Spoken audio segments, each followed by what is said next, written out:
Who is worthy to receive Holy Communion? The two most important canon laws in the Catholic Church are 915 and 916, which state, 915. Those who have been excommunicated or interdicted after the imposition or declaration of the penalty, and others obstinately persevering in manifest grave sin, are not to be admitted to Holy Communion. 916. A person who is conscious of grave sin is not to celebrate Mass or receive the body of the Lord without previous sacramental confession unless there is a grave reason and there is no opportunity to confess. In this case, the person is to remember the obligation to make an act of perfect contrition, which includes the resolution of confessing as soon as possible. Both canons involve situations in which a person is not to receive communion, but they deal with the topic from different angles. Canon 916 approaches it from the viewpoint of someone who is aware that he has committed mortal sin, grave sin in canonical jargon, and hasn't been to confession. It expresses the basic rule that such people need to go to confession before receiving Holy Communion. Those in this situation are not to present themselves for communion. This rule is commonly understood. What is less well known is that there is an exception. It is possible to receive communion prior to going to confession in cases where there is a grave need and no opportunity to confess, and the person returns to a state of grace by making an act of perfect contrition. This exception is possible because the fundamental requirement for the worthy reception of communion is being in a state of grace, and that can be achieved either by going to confession or by making an act of perfect contrition with the intent to confess. This exception is not commonly encountered by ordinary members of the faithful, as there usually is not a grave need to receive communion at a particular moment, and it is possible to simply wait until after confession. However, it can arise, for example, in the case of a priest who needs to celebrate Mass and has no opportunity to confess to another priest. Canon 915 approaches the subject from the perspective of those administering communion rather than receiving it.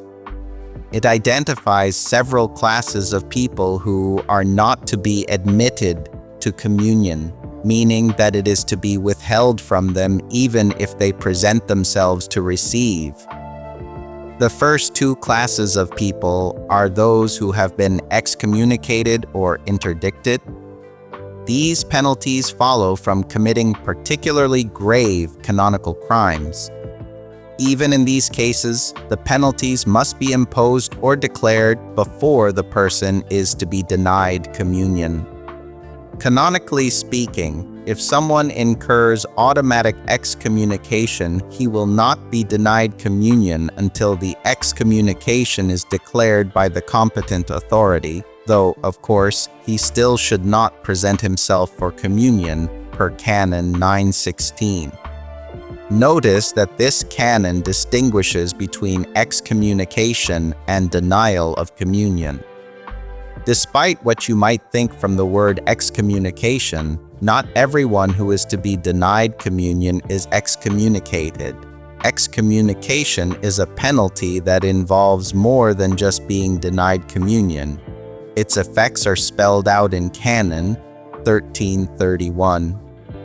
Canon 915 thus envisions a group of people who are not excommunicated but who are to be denied communion because they are obstinately persevering in manifest grave sin.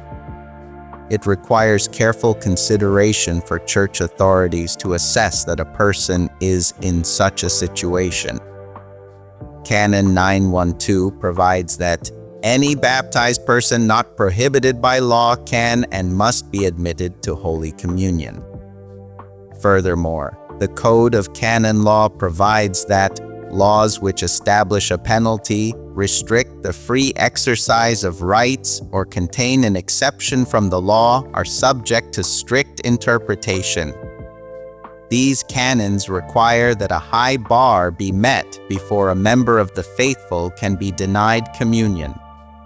In the case of those obstinately persevering in manifest grave sin, each of the named criteria must be verified and interpreted strictly. The person must be committing actual sin. This goes beyond doing things that are foolish, distasteful, or offensive. Actual sin must be involved. Furthermore, the sin must be grave, and in light of the strictness with which the requirement is to be interpreted, it must be clearly so. Doubtfully or arguably grave sin is not sufficient under a strict interpretation. Only sin that clearly crosses the line into grave territory will fulfill this requirement. The grave sin must be manifest.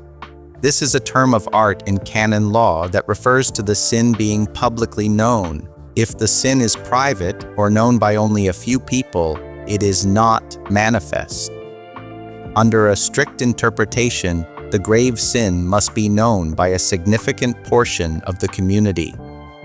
Finally, the person must obstinately persevere in the sin.